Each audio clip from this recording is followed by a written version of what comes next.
ನಮಸ್ತೆ. ಇವತ್ತು ಈ ತೊಂಡೆಕಾಯಿಯಿಂದ ರುಚಿಯಾದ ಹಸಿ ಮಸಾಲೆ ಹುಳಿ ಹೇಗೆ ಮಾಡೋದು ಅಂತ ನೋಡೋಣ. ನಾನು ತೊಂಡೆಕಾಯಿದ್ದು ಈ ಎರಡು ತುದಿನ ಕಟ್ ಮಾಡಿಬಿಟ್ಟು ಉದ್ದಕ್ಕೆ 4 ಭಾಗವಾಗಿ ಹಚ್ಚಿಟ್ಕೊಂಡಿದ್ದೇನೆ. ಅದಾದಮೇಲೆ ಮಸಾಲೆಗೆ ಒಂದು ಅರ್ಧ ಕಡಿ ಆಗೋಷ್ಟು ತೆಂಗಿನ ತುರಿ, ಒಣಮೆಣಸು 3 - 4 ಮತ್ತು 1 ಸ್ಪೂನು ಜೀರಿಗೆ ತಗೊಂಡಿದ್ದೇನೆ.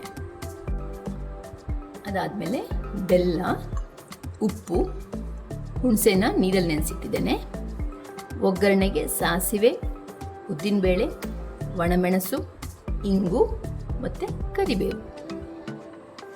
ತೆಂಗಿನ ತುರಿ, ಒಣಮೆಣಸು ಹಾಗೂ ಜೀರಿಗೆನ ಒಂದು ಸ್ವಲ್ಪ ನೀರು ಹಾಕ್ಕೊಂಡು ಹರ್ಕೋಬೇಕು. ಈಗ ಮಸಾಲೆ ರುಬ್ಬಿ ಆಗಿದೆ. ಕೊನೆಯದಾಗಿ 1 ಎಸಳು ಕರಿಬೇವನ್ನು ಹಾಕಿಬಿಟ್ಟು 1 ಸುತ್ತು ಮಿಕ್ಸಿಲಿ ಹರ್ಕೋಬೇಕು. ಇದರಿಂದಾಗಿ ಒಳ್ಳೆ ಪರಿಮಳ ಬರುತ್ತೆ.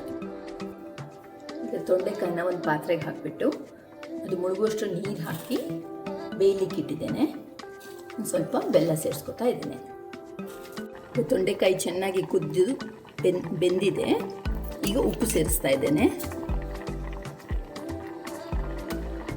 ಅದಾದಮೇಲೆ ಹುಣಸೆ ಹಣ್ಣಿನ ರಸ.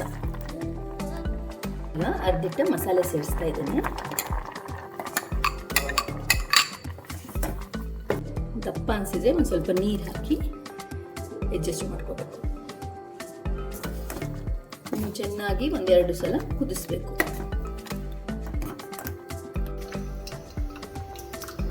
ಚೆನ್ನಾಗಿ ಕುದೀತಾ ಇದೆ.